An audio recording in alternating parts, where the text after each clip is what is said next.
গাইবান্ধার গোবিন্দগঞ্জ উপজেলার বালুয়া অঞ্চলের এক নীরব কোণে এখন বইছে উন্নয়নের ঝড়।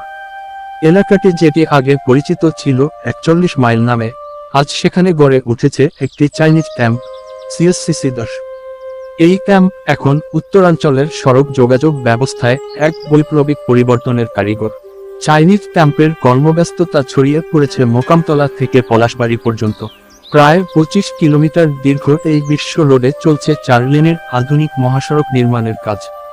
প্রতিদিনের সূর্যোদয়ে শুরু হয় হেভি মেশিনের গর্জন দিয়ে, আর রাত হয় উন্নয়নের আলোয়। শুধু মূল রোড নয়, পথের বাঁকে বাঁকে যোগ হচ্ছে নতুন দিগন্ত।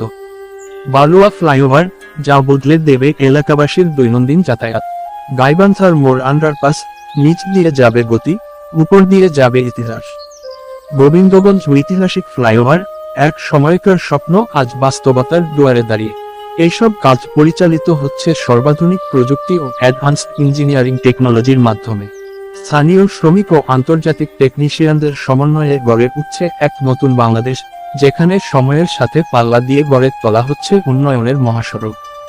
৪১ মাইলের মাটিতে এখন ধুলোর চেয়ে বেশি দামি হচ্ছে সম্ভাবনা। রাস্তার পিচের নিচে যেন পোতা হচ্ছে আগামী দিনের বিশ্বাস।